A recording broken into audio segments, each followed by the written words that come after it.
You're watching the Chaos Protocol on Transplanar RPG, an all-transgender, people of color-led dark fantasy TTRPG show set in an original non-colonial, anti-orientalist multiverse. If you like what you see, please consider pledging to our Patreon to support the show and get access to a patron-only after-show, early podcast episodes, GM notes, character sheets, and even the chance for your tabletop OC to cameo in our series. Thank you so much for watching, and enjoy. The Chaos Protocol is a dark fantasy series that may contain content that is triggering for some viewers. Content warnings for this episode may include falling, flying, heights, romance, flirting, complex and complicated relationships, grief, trauma, loss of loved ones, descriptions of food, and references to sex. Arc 2, Episode 10, For Hidden Truth. From Carved Inside an Empty Urn by Connie Chong.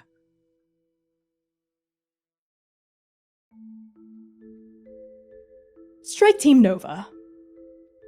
You are falling. You are tumbling. You are dropping. You are flying, falling, soaring through the air, swaddled in mist, lit by darkened light, the entire city of heaven fanning out beneath you. That's right. You are falling directly above the Heavenly Palace, the crown jewel of this plane. It is the golden, beating heart in the center of the city of heaven, whence all waters flow, all fires blaze, all earth rises, and all steel bends.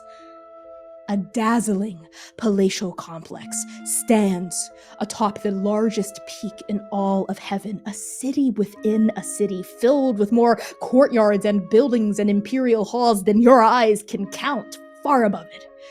On the outskirts of this palace, we see the azure complex, like a sapphire forest surrounding a golden glen. We now push past the first major gate of the palace, as tall as thunder and bright as lightning, to find ourselves in sweeping streets paved with jade and opal, lined by royal halls the color of sunset. We push past the second major gate, as bitter as storm and sweet as rain, to find blooming courtyards filled with magical fruits, oranges of wisdom, lychees of joy, peaches of immortality. We push past the third major gate, as red as blood and white as bone, to find rolling hills teeming with divine beasts that frolic and herd and drink from silver rivers. We push past the fourth major gate, as rich as smoke and light as tea, to find, finally, the Hall of Peerless Destiny, which all three of you land directly in front of, unharmed, but winded and breathless. As you fall hard onto whatever body part that you please, you see that the Hall of Peerless Destiny is clearly the largest hall in the entire Imperial Palace, which means it is the throne room. And it is the primary place of assembly for the city's gods, when divine affairs concern all. It is a massive building in front of your eyes. It is as long as a dragon. Jade pillars, the size of ancient trees, rise to support heavy, multi-tiered roofs of pure gold. Even in this endless eventide, the tiles glimmer like the promise of sunrise. An alabaster ramp, which you find yourselves at the bottom of, leads up into the depths of the hall, lined with mighty brass cisterns with handles as wide as a god's torso. Through all of the gates, past all of the treasures, the divine detailing of this magnificent palace, all of you notice one constant: that thick, ever-present mist. As you gather your bearings, having been dropped here from dazzling heights, the wind literally knocked out of your lungs, and start to come back to your bodies, you notice teleporting onto the ramp, onto the threshold of the hall behind you, walking up into this gathering place, are gods. The gods of the city, some of them you recognize from the gambling house, others look completely unfamiliar to you. Most of them just walk right past you, even though you look winded. They're chattering amongst each other, and they are filtering into the hall. What do the three of you do? Lumièra stops. Lumièra looks at Xainan when he asks, her eyes glimmering a reflective, are you seriously asking me this question right now? And she digs in the pockets of her robe and pops out 2 pieces of her stabilizing gum. Eat. Yes, ma'am. Seir picks up the gum, puts it into his mouth, and starts chewing. Connie, how hungry am I? Stuffing the merits in your mouth, chewing them, and attempting to swallow had taken the edge off of that hunger, but it's still there in the pit of your stomach, growing, gnawing at you. Mm-hmm. I would like, once I see them both chew the gum, I would like to attempt to heal any ailments that are there. Now, Connie, please feel free to let me know if this is something that you think would be outside my capabilities, but I think at this point, I believe Lumièra at this point could actively work at healing 2 people at one time. So before you even start to tap into your body to draw upon healing energy, just looking at them, they look a little winded, like you might after falling for several minutes, but they're unharmed, and you as well. Whatever magic brought you here did not seek to hurt you. Okay. Also, you'd have to catch Xainan because he starts to look around, and he is actually trying to soak in the gods that are coming in, the place that we are, and listening to why we're here, listening for any kind of information about what's going on, and why are there so many gods? What is going on? Good question. As you start to gather your bearings, looking around, trying to listen, figure out what's occurring, there is another tensing of magic, of energy, much closer to the 3 of you than most of these other gods. And appearing in a flurry of fire that briefly takes all 3 of you back to the wild sea before you realize it's a different kind of fire entirely. It's passionate and it's warm, and also a flurry of mist. Is that woman. That woman with the fiery crimson eyes, 6'4", vermilion robes, a magnetic gaze, a cutting, handsome face. As she walks towards your party, you see that her footsteps leave fiery after images in their wake, as though she were walking across a bed of hot coals. And even as other gods teleport in, a lot of them pause as they see her and kind of lean toward her, not daring to accost her, but they're whispering now, not amongst themselves, but about her. They look eager, they look flustered.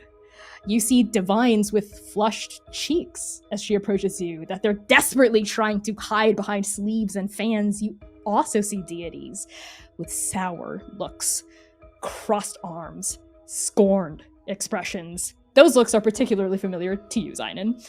But no matter how this woman is received, whether it's with giggles or glares, she takes it all in with the tiniest of wolfish smiles on her sharp, masculine face. She stops before your party as she... Thorst. She holds herself like a heartbreak that's about to happen. Heartbreak that you will gladly thank her for on your knees. And this woman, Xainan, you recognize her from your vision, of course. She crosses her arms in front of her chest, looks down at each of you and says, fascinating. So tell me, who sent the 3 of you? Was it the demons? Is that why all this is happening? Are they in charge? I had a feeling. That or the second devouring. Maybe it was you. Neither. Xiao Cheng sent us. Xiao Cheng? And a kind of, that wolfish smile had spread, Lumièra, when he said that, and it looked like she was going to rejoin what you said with a kind of witty, almost flirtatious repartee, but then it freezes as Seir speaks. And once again, Lumièra, Seir ruins everything. She looks back at the Chosen One's brother the former Chosen One's brother. And she says, "What are you talking about? Xiao Cheng was the first taken." What? When were they taken? Into It the was mist? a Are you from the story. mist? It was How a story long that we ago heard. was that? It was a story that was heard. Their eyes flick between you, Lumièra, and Xainan, who had started talking, and Seir, who had also started talking. Did either of the hims chime in to say anything else, or did you let Lumièra take the lead? We're gonna I let. think Xainan lets the question hang from Lumièra, or lets the statement hang from Lumièra, and says it again. Because now he's got his teeth in something. And he's not Lumièra hungry takes a for step back. divinity. But there's a lead here that he feels like he can chase. How long ago did Xiao Cheng vanish into the mist? Oh, how long ago? Time is funny nowadays, isn't it? Yes. Slow, sluggish, like congee that hasn't quite congealed yet. If you asked me, which you are, I would estimate somewhere between 2 nights ago. But ask someone else, like our hawkish companion back there who's pretending like they're not watching, and you notice that Lang Hui has also teleported onto the ramp here. They're not entering the hall like most of the gods are, but they're hanging back and watching this discussion unfold with sharp eyes, snake-like eyes, just like the eyes of their actual serpent. They don't dignify what this woman says with a response. They just cock an eyebrow and continue to watch. And Drooling returns to speaking. She might say something like, perhaps a week, maybe something a little bit more precise, a little bit more conservative, as is her usual modus operandi. She's not one for overestimating our capabilities.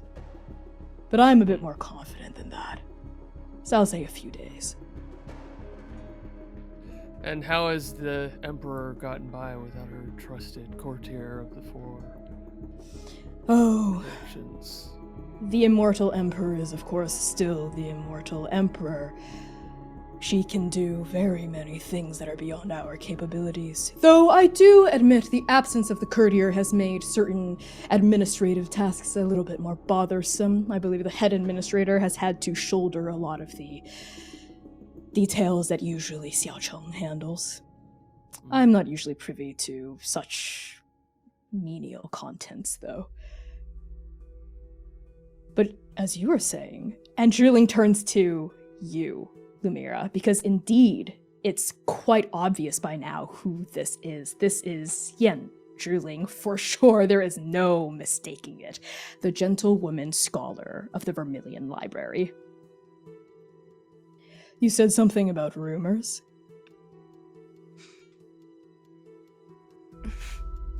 I have this innate ability to be able to tell someone who is very well read. And I think you understand more than anything else here the importance of oral history and how that continues on throughout the course of history. Well, of course. There are many rumors that abound, rumors of monsters lurking in the mist, rumors of this being signs that there's a second devouring, which at first I laughed off, now I'm not. So, sure. Rumors of Xiao Cheng being the first. Well, normally I would say, here's the address to my boudoir if you're so interested, but the Emperor has called upon their drum master to bang on the assembly drum, and so we must answer. Still, that Why doesn't bring us? address my Bang original on the drum question. we must.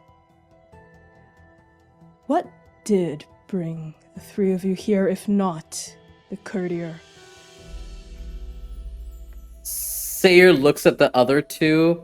There's a glaze over his eye. He looks tired. Seir rarely feels or looks this way. He's agile, he's alert, but he looks exhausted as he continues to chew on this chewing gum in his mouth. And he looks up at Shilling and contemplates his next words carefully, because it seems that Nova is going in a certain direction with this. There's something strange about this mist. A feeling of trepidation, dread, as he keeps like chewing. Each word is parsed through deep chews of the gum, enunciating each sound. We are uncertain why Xiaocheng is not amongst you. Picking his words a little carefully, because he still wants to figure something out here. You speak as though your party is not one of us. Not part of the city of heaven. We just arrived. We just got here. Are you all cultivators? Yeah. Juling's eyebrows raise, and then she laughs. Not for 1,000 years I haven't been a cultivator. So that's what the three of you are, cultivators, of course. Fresh arrivals, well, I must apologize for the state of our city. This mist is not usually so dense, usually so heavy with dread. It's precisely why the Emperor has halted her pronouncement for the position of virtue. Just dread. There's nothing else different about the mist. Something that might give you glimmers of other things. Now this is interesting. How about we play a little game before the assembly drum is beat once more and we must go inside. I answer your question, you answer mine. Back and forth, give and take. That's how every relationship must go. Do you not agree? I do. I've already addressed one of your concerns, and she nods towards Seir. So before I answer your question, why don't you answer mine? What exactly is your interest or relationship with Xiaocheng? We were called... Let's say it was serendipity that brought us here. Fascinating. You mean to say that the courtier of the four symbols called for 3 cultivators to come to heaven shortly before the mist rolled in? What I'm saying is that the courtier maybe had wishes of their own that possibly felt or was endearment to loneliness, or wanting someone else to be here and the lack of everyone else being gone, and wanted a friend. We just so happened to show up. What do you mean everyone else being gone? Everyone's still here. Xiaocheng is the one that's missing, among 3 other people. Lumièra staggers back, just subtly, just a little bit. You said time is working different. And my fellow cultivator here is quite skilled in the passage and unpassage of time, so you'll have to forgive her inconsistency. We arrived before and during the mist. Lumièra looks at that for a second and is like, for a second, she like is gleeful in it. Like, yes, I do understand and know that. But but after a second, it's like, wait a fucking second. Like, it almost is kind of like she reads it as like, at first it's a compliment, and then she reads into it, and then it feels like a backhanded compliment. Seir hears this, and there's some energy that's happening in this discussion right now. He's feeling a little hungry, so Seir's on edge. His tail is moving and waving wildly behind him as he kind of adjusts his sash across his torso. You said Xiaocheng was the first to be taken, right? Yes. And he dons the mask again, and to Zhiling, this is interesting because she just saw a tired man now putting on the face of an excitable youth, and he kind of like steps forward towards Zhiling. He is a good several inches shorter than her, and kind of like looks up at her with these brighter eyes, still dimmed with exhaustion, and he just says, "You said Xiaocheng was the first to be taken. We have been called by Xiaocheng. Perhaps being taken is not the correct thing that's happened. Maybe there's more to this mist and scenario that is at play. Maybe Xiaocheng is around, right?" If the courtier of four symbols were around, and they haven't been found in the few days, week or so since the mist has thickened, but you are right, young cultivator. This mist is different from how it usually is. It's thicker even than the regular night mists that we're used to. As for your question, don't ever say I'm not a woman of my word. Circling back to you, and she inclines her head at you, Xainan, I will answer it in front of everyone else. As the steward of the Vermilion Library, I am the owner and proud purveyor of many secret tomes, many of which contain information about the mist, its magics, its histories, and its relationship to us, the gods. I've spent a lot of time in the deepest stacks of my archives, combing through them for answers, and I have some interesting details that I'd like to share, not just to you, but to everyone in our fine city. So I hope you don't mind waiting for me to answer in front of the Emperor and the rest of the city. Lumièra No. cozies a bit on up to them. Just And Sayer's excited Just- face drops for a moment. a little bit more. You say the largest library. You have access to all sorts of information, yes? Yes. Well, I never mentioned its size, I don't think. But, regardless, what it's Size doesn't full matter of to me, is... No. darling. She smiles and sizes you up, looking you up and down, and it seems Zhiling likes what she sees. You do strike me as an academic, as an intellectual. You are You more have than no welcome in the idea. Vermilion Stacks. I appreciate anyone that appreciates knowledge. Now, my friends are not as receptive as I am to someone of your capabilities. Maybe we can figure out something that works for both of us. Yes? So what is it that you wish to have from me? Access to my library? Yes. After the assembly, find me on the peaks. Find me in the Vermilion Stacks. Duly noted. We'll keep talking there. Perhaps Yeah. we could come to some sort of mutually agreeable arrangement. I think that will work best for the both of us. And Lumièra will reach her hand out and For a handshake? yeah. Yeah.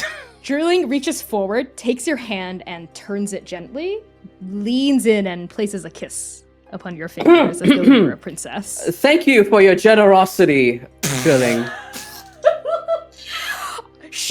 Her mouth stays for a beat too long on Lumièra's hand, and then she pulls away and looks at you, Seir. Any suspicion she had earlier about the three of you, any sort of, wariness is gone. It seems she accepts that you are cultivators who came perhaps right before whatever this is. This thick mist rolled in, and Xiao Cheng apparently vanished. And she seems to sense some sort of truth in your words about also wanting to find out what's going on. Thank you for your kind offer and generosity. We'll be sure to meet up with you soon. Yes. Oh, Yeah. and not a moment too late. Drilling looks back at you with a smile. I Lumièra am curtsies, just so subtly, just a little bit. honored to make your acquaintance, Lumièra, and the two of you are. Xainan. My name is Seir. Xainan and Seir. Well, I am Yanding. They call me the Gentlewoman Scholar in the City of Heaven. Oh, and not a moment too late. And all of you hear drum beats sounding from deep within the hall in front of you. Drum beats that are as loud as thunder, that you're sure every person in the City of Heaven would be able to hear, and yet it doesn't hurt your eardrums. It feels very magically carried out, so all gods are aware that an assembly is occurring. Drooling casts one final wolfish smile at your party, her crimson eyes lingering a touch longer on Lumièra than the rest of you, though she does also smile judiciously at Xainan and Seir. And she turns, those vermilion robes flapping around her shins, and she starts striding up the ramp in toward the hall, leaving fiery footsteps in her wake. All other gods who have remained outside, lingering, talking in clusters of groups, also begin to filter in. Lumièra turns sharply and looks at the rest of Nova. It's a very interesting air about her, something that hasn't necessarily been there before. And she looks the both of you square in the eyes. You find your way? And she looks at Xainan, and then she looks at Seir more pointedly. I find mine. Yes. So long as we stay on the mission. And Speaking of, there's a lot of gods here for this Mayday protocol. Exactly. and, Stay on and your they're all- toes. and they're all here, but Xiao Cheng is missing. Yeah. And I think he pauses for a moment, and I think he catches Lumièra's pointed look, casts his gaze away in typical Seir fashion, and clears his throat. I don't want to be the one to say this. We can start walking, but slowly, perhaps, alongside the gods Walk to and not talk. arouse suspicion. Walk and talk, requesting sidebar. The Um, Sorkin yeah. requesting sidebar. Really, law boy? Requesting sidebar? Go on. We're requesting Right. sidebar, Your All Honor. the people, hey, requesting sidebar. We're requesting sidebar. I think Seir, as we're like pacing up and down, he's consistently fidgeting over his antlers. I'm not wearing my antlers this whole time. God damn it. Naked. Naked. I was like, where's my antlers? I'm wearing my antlers. Seir has his antlers. He's teasing against the fuzz against his antlers, and he says, "Look, I think we need a phone base. I have some questions. This And as he says that, Xainan just moves his fingers to summon the oracle. Subtly happens. hoping Nothing Oh. happens. he does it again. Nothing happens. Lumièra goes, okay, fine. The oracle does not happen exactly, but I know No. what oracle could possibly happen. And she pulls up the direct call to Artemis. Nothing happens. She does it again It doesn't All right. occur. and again It does not occur. and one more time Uh-uh. and again. What the fuck? Lumièra. You mean to tell me right now that on every single mission that we've ever been on, we have been able to summon Artemis or talk to anyone at the Syndicate, and now is the time in which we are not able to summon Artemis? You want to sit here and tell me that that's not a cause Lumièra for detail right now? Calm Agent yourself. Ash. Agent Ash. Both of you. Lumièra looks at Seir like you just called her out her name. Like, Yeah. Like, I think Seir was already, his eyes were already wide at the normal oracle not blipping to existence. His eyes widen more when the patron saint does not answer our call, and his hand goes to the hammered moon necklace around his neck. We cannot, and as he sees that, is like, careful, they can see us. And he's like looking at the other gods that are marching around. As you do, none of the other gods seem to have noticed what you were saying over the drum beats. They were also all very absorbed in their own anxieties, eager to rush inside. None of them except Longhui. My sweet, dear strike team Nova, they've been watching you like a hawk this entire time. They did not go in when Drooling went in. They're still standing a ways off. Their arms are crossed. They're looking at your group. You're not sure if they heard what Lumièra said. How she referred to your party with agent as the honorific. But they do approach. And they approach Seir directly. Their black eyes are fixed on you. Not me. Yes, you. They're shorter than you, but they have a imposing Not me. presence. Yes, you, Seir. And as all of you are ending up as like the last people to enter the hall, they come up next to you, Seir, and they say, 8,924. And their voice sounds like a ghost. And as that realization registers in all of your minds, their eyes tear away from Seir and they look directly at you, Xainan. Like they can see you. Like, really see you. And then they look back at Seir. 8,924 merits. That is how much you owe me, Seir. You do not just punch one of my coin machines and eat at it like some layperson's cheap buffet. Seir sees that and meets that, and his instinct is to meet the challenge. To look at this person amidst all this dread, amidst all the situation that is currently befalling the gods. Is this really the time to antagonize one another? But he pacifies that and just nods his head in a gesture not his, a smile not his own, clumsy against his own skin. Forgive me, master of the gambling house. I will find a way to repay you. A mistake. That's what it is. I meant no offense. A mistake. I see. And Longhui leans back slightly.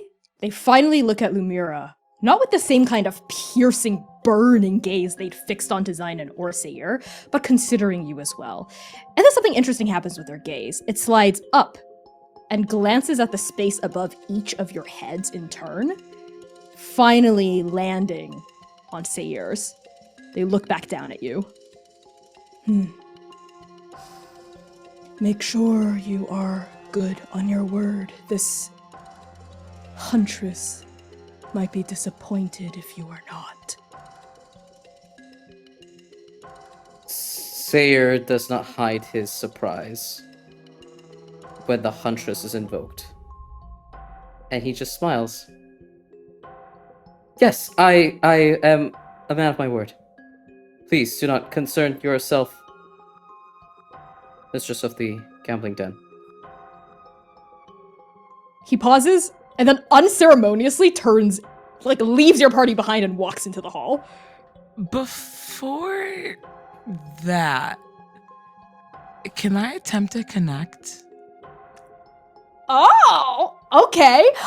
You sure can. You know what? I think it's interesting if you do. So when you attempt to connect with someone, reveal something intimate to them and roll 2d6 plus tags. Let's say this is happening as they're turning away and starting to walk. Lumièra will kind of call on her flashes of history and the bits of pieces that she knows.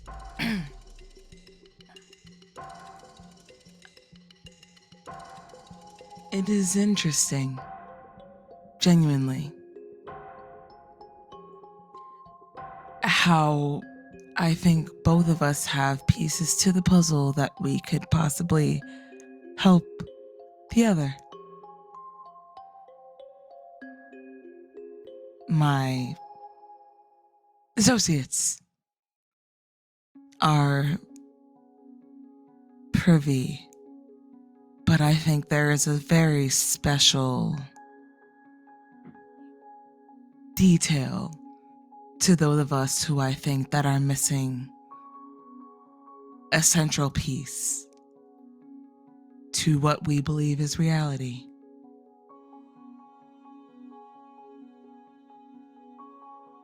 I would be willing to hear your take on it. Not even willing, genuinely. I am interested to hear your take. And what you've been brought to see or lived to see as the truth. I think your middle and my middle lay somewhere similar. So, if I'm getting this right, Lumièra, the intimate thing you're revealing is that you have a mission, a goal that you will basically stop at nothing to achieve, yes? So what rather personal thing comes up either in words or in your expression or in your face that Longwei can see? I think in Lumièra's eyes have continuously and always been a telltale to her, genuinely. And I think what starts as her eyes looking inquisitive, what happens is her pupils dilate and take up a good majority of her iris to the point where there is no more iris there, and take everything and wipe it away. Something similar to how oblivion annihilates.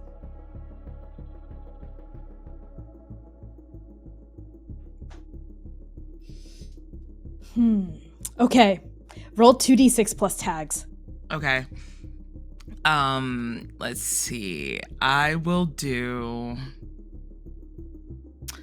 tags. I'm gonna go on ahead and do forbidden knowledge again. As well as if I could use healing. Interesting. In a way, because I'm trying to connect. Well, my thinking is I'm trying to connect with this character on a level that I believe that none of the rest of my agents of Nova truly understand and identify on, and is that there's something there, but we're not 100% sure what exactly it is, and there's some mystery that is henceforth lying behind it. Sure. I would say that's probably closer to diagnoses. Okay. Which would still I'm work. okay with that. So that's, yeah, I'm okay with that. Yes. Let's do as a +2. Okay. Yes. That's so on point. 5. I was not expecting that. Okay. Oh, I thought you did well. Okay, on a 6-, that's a miss. Your bid for connection implodes. You suffer or worsen a status of the GM's choice. Okay. As you hold out a hand, metaphorically, toward Lang Hui, entreating them to give something to you because you're willing to offer it, they raise their black-tipped hands, similar to your gold tips, but like shadows instead, and both of their hands are covered in this dark shade. They raise their black-tipped fingers and they stroke the head of the snake that is coiled around their shoulders, which rises up to meet their action. And without looking at you, without even slowing their pace, they say, "She was right." And then they pause briefly and they look not just at Lumièra, but at all three of you. "I wonder who she is. Do the three of you even know?" Who do you mean? What are you talking about? Who is she? Careful about reaching a hand out to people you don't understand. I can take care of my own. I always have. Lang Hui turns and strides right into the hall. Lumièra raises her hands at that statement and backs up completely. Like, in full, I totally 100% get it. Don't. I think as soon as Lang Hui moves in, Seir looks back at the two of Nova. "Beware the veil. Remember, they can't look beyond it. We can't let them look beyond it. We have to be more careful than ever. There is something there. You have to let it go. We have to go inside." And Xainan just starts walking. One thing at a time, Lumièra.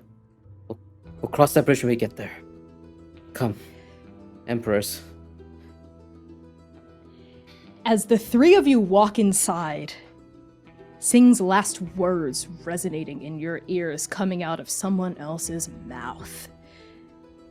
We enter this hall, and we see a throne room that is easily the size of multiple town squares. The floors here are made of pure marble. The pillars, there are so many pillars, they are carved from purest jade.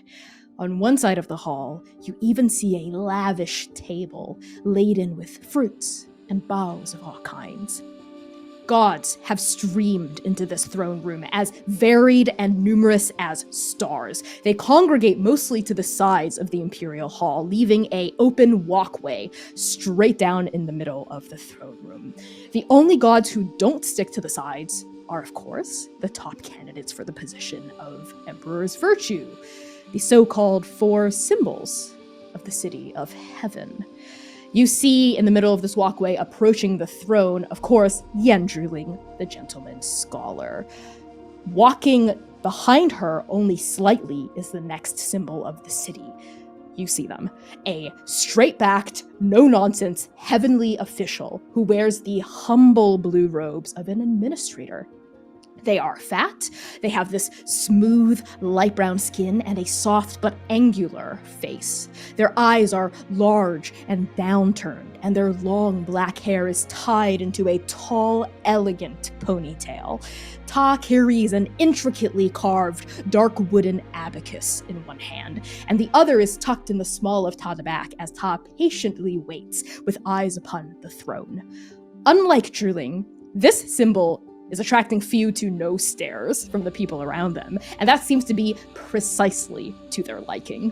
Their demeanor is neither extravagant nor understated. It is perfectly in the middle, elegant and refined, with an edge of poeticism. There are no wasted movements with them, only efficiency and grace. Their eyes are sharp, intelligent, calculating, as cold as Zhiling's are hot. Based on the color of their robes and the respectful nods in their direction, you gather that this is Mu Chunxing, the head administrator that Xiao Sheng had mentioned. The third of the symbols that you notice pulling up after Chunjing is possessed of an exuberance that makes her feel charmingly youthful and rather familiar. Her eyes are big, bright, blinking and black. Her demeanor is upbeat, cheerful, smiling. Even her hair looks joyful. It's short and black and unkempt, but in a sweet way, like a puppy's fur. You're struck with the urge to run your fingers through it. Ta wears plain white robes secured with a blue sash, where a small steel hammer is tucked away. She's looking around the hall as she walks with this open, unabashed excitement, like this is her first time being in such a place. And with a big, toothy grin on Tada's face, Ta waves at the gathered gods, the vast majority of whom greet her back with genuine affection. She appears to be quite popular. But despite her sunny disposition, you can tell, even with her robes, even from this distance, that she is muscular. Their back is broad, their legs are thick and sturdy, their arms look like steel coils. They're not very tall, but they are stocky, and they are strong. Before she reaches the other end of the hall, this person darts over to someone standing amongst the other gods in the sidelines, and based on who they run up to, it becomes clear that this person is Lu Hua, the Forge Master's apprentice. Because the Forge Master herself, whom Lu Hua approaches, stands like a soundless mountain amongst the other gods. Gang Shujiang appears as an older woman. If she were mortal, perhaps she'd be in her 50s. But she is big, and she's hale. Ta is the only person in the Hall of Peerless Destiny not wearing robes. Instead, Ta is shirtless. You see a barrel-strong chest and reams of muscle underneath sturdy layers of fat. Tufts of white fur sprout from her chest, her arms, all the way down her spine, and Tada's ears are on top of Tada's head, shaped like a tiger's, rounded and reactive, with an old cut on one side. She wears these simple trousers and a blacksmith's apron around her waist, along with a belt of tools. Tada's hair is short and black and unkempt, kind of just like Tada Menti, but not in the same charming way of the youth in front of Ta. Rather, it's unkempt in a way that suggests Ta doesn't really take care of Tada's self. Just looking at Shujiang, you can tell she was once mortal. That she ascended rapidly when she was older, that instead of taking a younger appearance when she became a god, she chose to keep this form, the one she had when she could still bleed. You know all of this because Shujiang wears the truth of it plainly on her body for everyone to see. Lu Hua pays respects to their mentor with a small bow, drawing an affirmative hum from the crowd before they continue onward toward the throne. And the fourth and final symbol to enter the space is, of course, Langhui, the heavenly liaison who had just left Strike Team Nova shaken in their boots. As she enters the Hall of Peerless Destiny, a few strides behind the rest of the symbols, the other gods do the opposite that they did for Zhuling. They shrink away from him, like light fleeing from shadow. He seems unbothered. They move away from your party, and they step forward with the easy confidence of a snake about to strike. Given their uncanny abilities, perhaps, and even uncannier personality, few are so bold as to look Langhui directly in the eyes. Few except the other symbols. So as the symbols begin to form a line at the base of the currently empty throne, how do you all enter and where do you choose to stand? Upon entry, because Xainan was walking purposefully, his pretty long legs striding, his boots clicking on the beautiful stone floor, he pulls off his hat, and I think he starts to look with his true eyes, the eyes of a ghost, as he walks into the room. His curiosity from Langhui so piqued, and he has this need to see what it was that they saw. And so he walks in and takes it all in. And I think maybe accidentally separates himself from the world of the living a little bit. Oh my god. I think that's going to be channel your power. So when you channel your mythos or logos to overcome an obstacle, reshape the environment, or extend your senses, describe how your power flares and roll 2d6 plus tags. So, I have an ability called Unspoken Eulogies in my tag. Hello? Okay. Specifically drawing on how he feels about everything that's gone on around Sing and the echoes of her and all the things that he didn't get to say to her. And Untethered Existence, both from my mythos theme. And I think that's it. I'm going to invoke a weakness tag, Haunted by Dusty Memories. Yeah. Okay, so that's a +1 total. 6. What's happening? Okay, how does your power flare? He really isn't sure why he can do what he's doing. I mean, like, he was a ghost for a couple of months, but that's very different than trying to use it to see things and do things. And I think that he unknowingly, as he pulls his hat off, shakes off his mortal form, and a ghost hand of who he really is. A glimmer of real Xainan, not this city of heaven Xainan. A black-gloved hand holds a hat with no tassels, and a little bit of his trans uniform, a little bit worn more than it should be, is just glimmering from where it shouldn't be. Yes. And as you lower your hat, the edges of your body, Xainan, begin to fade. Begins to turn translucent. From your perspective, everyone else starts to fade. And instead of mist rolling in, it's dust filtering past your eyes. So much dust, an entire world's worth of dust. Just running in front of your mind's eye. But for Seir and Lumièra and all the other gods here, you feel a chill emanate from Xainan, as though you were being washed in a pure, cold waterfall that no one can see. It's like Xainan is a drop hitting the surface of a pond, and you're feeling ripples rock outward from him. As these unseen ripples hit the gods on either side of this walkway, they stop looking at the symbols and waiting for the Emperor, and they start turning, talking a little disturbed, anxious. You hear a couple of them mutter, "Is that the mist? What is that?" But other gods say, "It doesn't feel like the mist. That's something demonic." And people are muttering about demons now.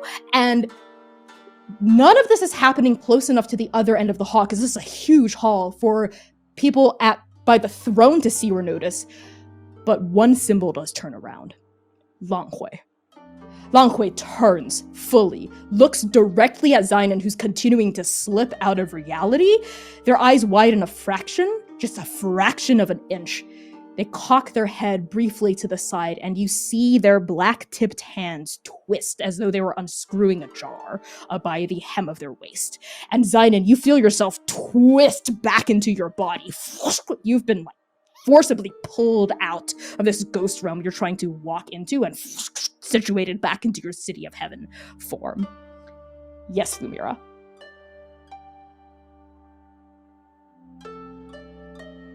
You're muted.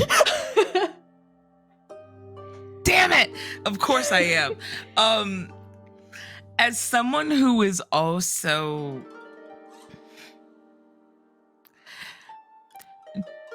twisting in their magic is a part of my repertoire. That is how I rewind time, create liminals, XYZ. Is there anything that would be similar to, or even remotely close to, what it is that I do that I could possibly pick up on and be like, Lumièra, you know enough, even in your elementary dabblings in chronergy, that this is not time magic. It's much closer to whatever the hell Xainan was doing, perhaps unintentionally. And Xainan, as you get kind of twisted and flung back into your body, you have to mark one fade or crack on a theme of your choice. Oh, it's... Oh, God. I think he cracks on one of his Logos themes. I think that he is shunted back into reality so harshly that a crack forms in his lone survivor of Kaseki, the one who walked in all of this dust. He was suddenly rejected from something that is so fundamental to who he is. And he's a little bit in shock and just kind of looks around.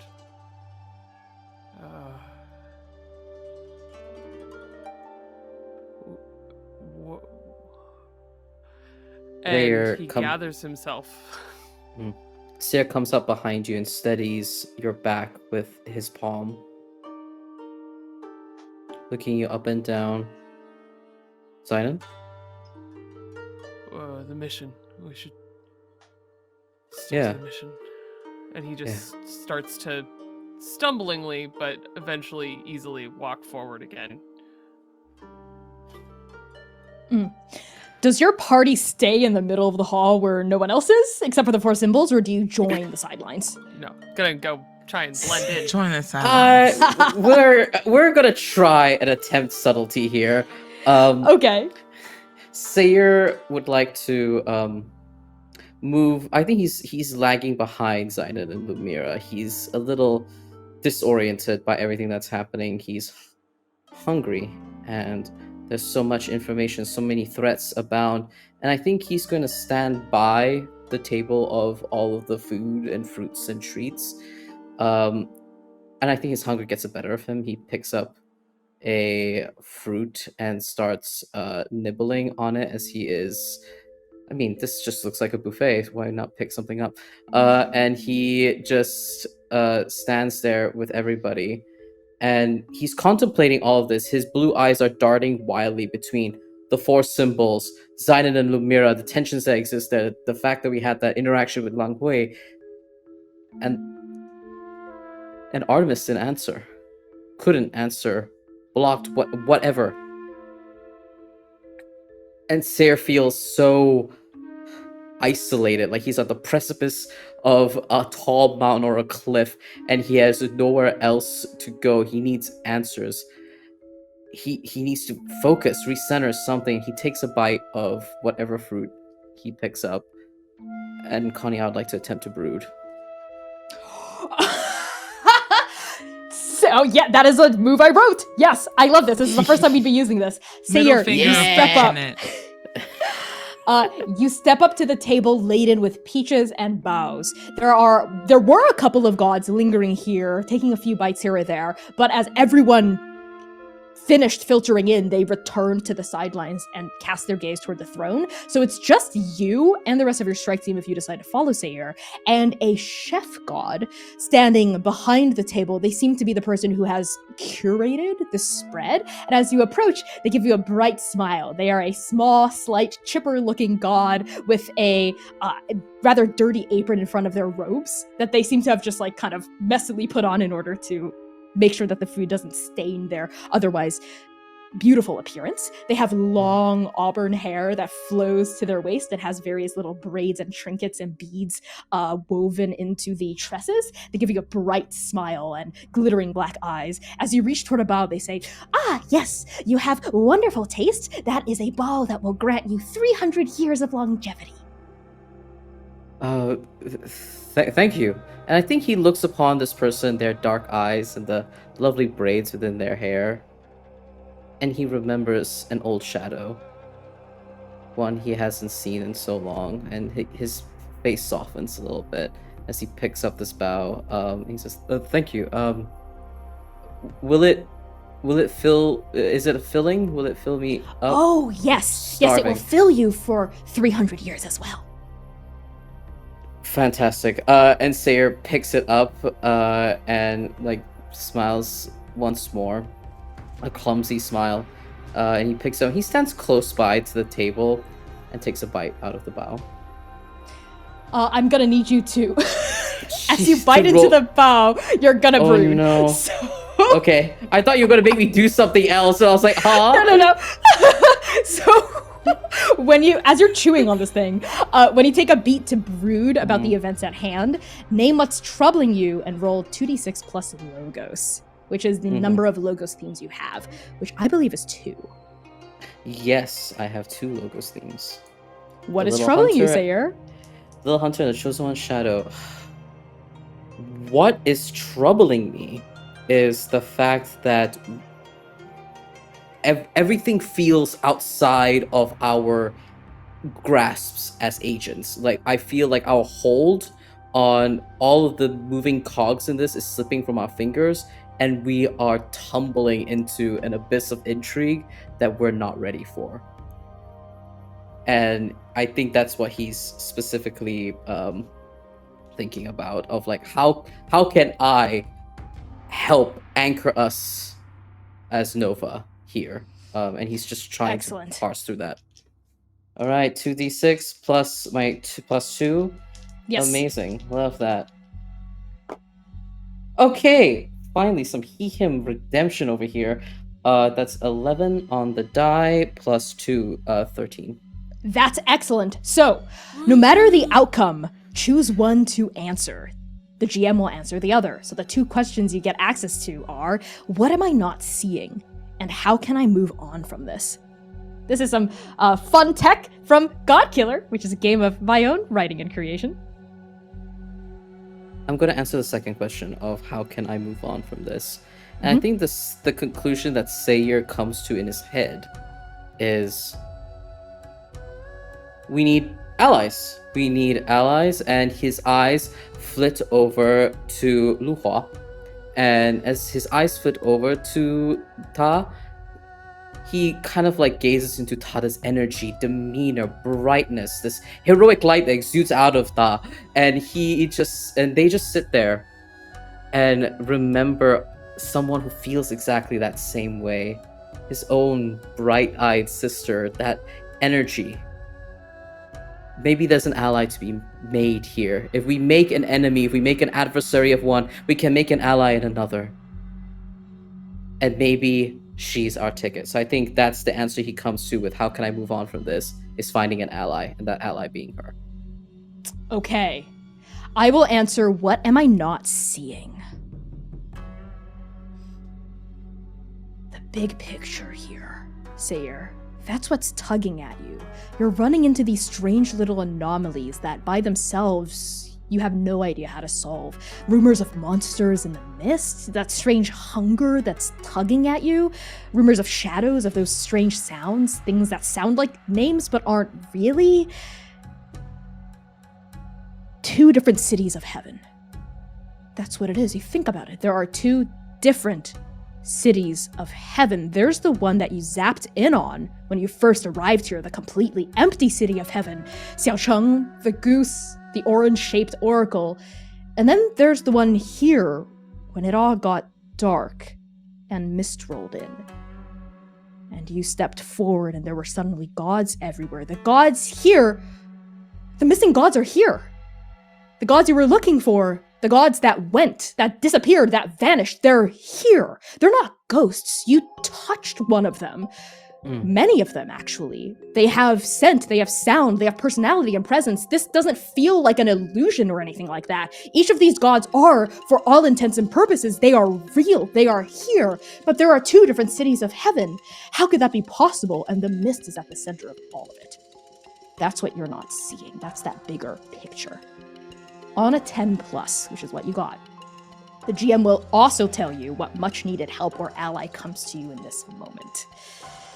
It is all of the gods taking in a deep breath and straightening their backs as you all sense the Emperor arrive. So Seir, even with your mouth full of bao, you're chewing it. It feels delicious in your mouth, and you're sure that if you swallow it, it would fill that strange pang in your stomach. You hope. But before it's even able to slide down your esophagus, you feel the aura in the room change. So do you, Xainan, and so do you, Lumièra. And as the 3 of you take up your positions. There's another beat of drums ringing out, and all eyes turn to the very back of the Hall of Peerless Destiny, where you all see the throne. It is carved from fragrant red sandalwood and inlaid with gems of every color imaginable. It perches upon a raised dais that's separated from the rest of the grand hall by a vast moat of amethyst water. And entering from the veil beyond, just stepping into existence, haloed by the eventide light streaming through glass panels mounted in the ceiling, is the immortal emperor, Longdu.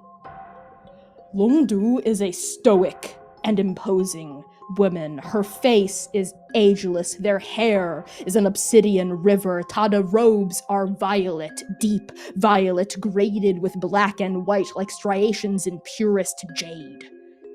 4 strings of pearls dangle from her crown, shimmering past her lashes, but nothing is strong enough, cruel enough, beautiful enough to contain the force of the Emperor's gaze. Longdu's eyes are so black, they're indigo. They are the color of a mortal soul that has inflicted so much violence upon the gods that it too has become divine. As soon as Longdu enters, the entire hall falls silent. All eyes turn to look reverently upon the immortal emperor. She sits down on the throne and then looks at the head administrator, Mu Chunjing. Chunjing steps forward, the beads of their abacus clinking together with a melodic sound that rings through this grand hall like a prayer bell. They raise their throat and speak. Their voice is as clear and harmonious as those abacus beads, but there's something restrained about the affect, something unacknowledged. All welcome the immortal Emperor Longdu, devourer of the devouring, grand adjudicator of the game, sovereign on high of Yaolan, the amethyst dragon. All around you, the assembled gods move in acknowledgement. Some bow, some raise their hands in greeting, others flare with magic. What divine emotion strikes each of you as you see the most powerful god in the city of heaven? And how do you show your acknowledgement?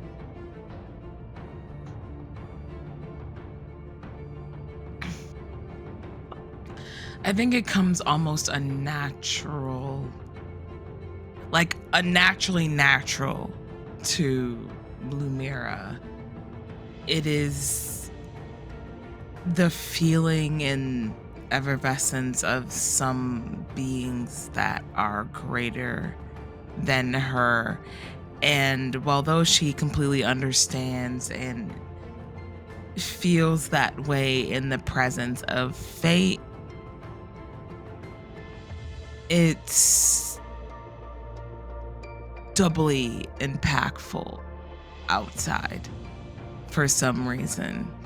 So Lumièra just bows and drops to one knee, does not make any eye contact or anything along the lines of that. It is a complete show of submission and understanding and respect amongst those that she knows and feels and recognizes as higher than herself. What about you, Xainan?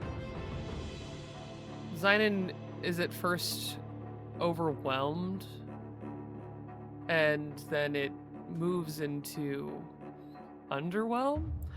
He's not encountered a god on any of his missions with Trans. And then he remembers the feeling from moments ago, years ago, meeting fate. And somehow those two things collide, and he feels this intense clash inside of him before he feels that ground under his feet, and he remembers they're not at trans. So much like Lumièra, he is overcome with the sense of a trans agent encountering a god again. But his is one of absolute fear. We're not meant to see these people, and he is feeling very out of sorts and out of his depth, and all he can manage is a deep bow from the waist, but his hands are shaking while he does it, overwhelmed by divinity. And what about you, Seir? Seir sees the Emperor take up their place upon the throne, and he's met royals, he's met the gods of the Wild Sea, who are the oil dragon and the large tree. And when he looks at Longdu, he doesn't see fate, magic, or any of the gods or kings and queens he's met before.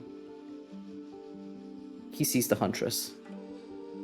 Someone who hunts something far more frightening than any of Nova can imagine.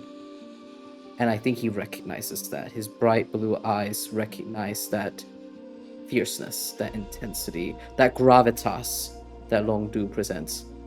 And as he is overwhelmed by that feeling of being in Artemis's presence, his hand goes to his crescent blades.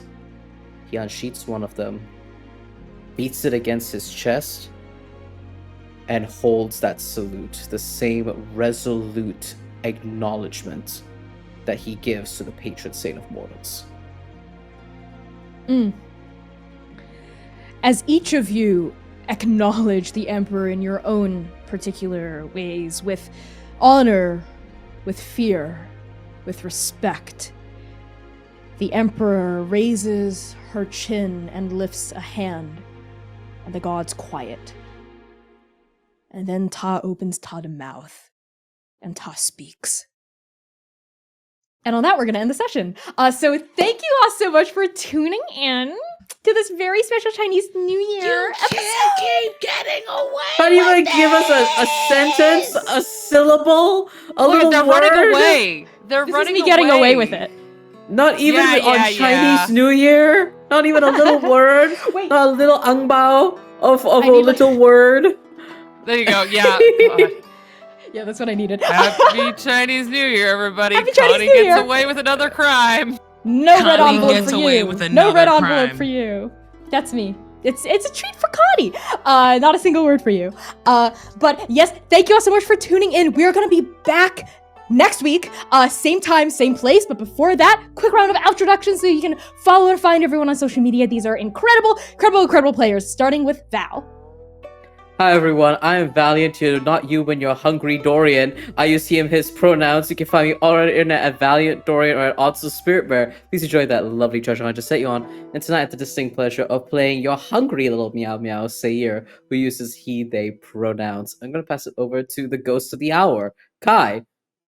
It's me, the ghost of the hour. I'm Kai. I use he, they, and she pronouns. You can find me everywhere as Estelle of Imladris, and I had a yeehaw time tonight, yeehawing my way through being a tragic ghost man, Mr. Xainan Esh, who uses he, him pronouns. And I had a lovely time bickering away with our chronologist, Sam.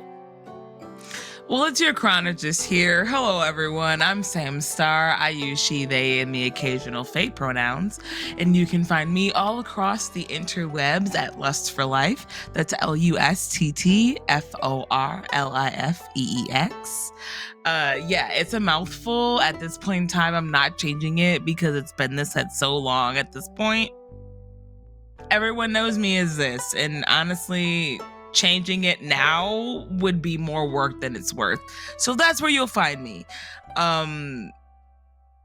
Consistently being the main person with, sense in this team of he, hims. What's up, boss? Well, you were kind of like blinded by the word I can't say on Twitch or TikTok when it came to Zhiling, though. You're like, We're not talking about that. Anyway. Connie, we didn't say anything about that. We were talking about the he hims. You had to bring up any of that shit. But here you go, starting shit already. We ain't even started yet. That's me starting shit already. I'm Connie. You can find me all across the internet at by Connie Chong. If you're watching this on TikTok, give me a follow, tap those likes, tell your friends about the TikTok stream. Yes, and send them my TikToks that you enjoy. Because I take clips and highlights of this show and I put them on TikTok, and it's fun to watch. We will be back next week. I believe that is the 17th of February, 8 p.m. US Eastern Time, wherever you like to watch live streams, whether that's TikTok, YouTube, or Twitch. All VODs will be put up on YouTube within a few days of them being aired. We also have a podcast backlog. If you're like, what the heck is this? But it looks cool. I want to listen to this from the beginning. We are the Chaos Protocol on Transplanar RPG, wherever you pod your casts, namely Apple Podcasts or Spotify, but wherever. We love you all so much. We're going to be back next week. 新年快乐, 春节快乐, and Happy New Year! Happy Chinese New Year! Goodbye, friends! See you next week! Bye.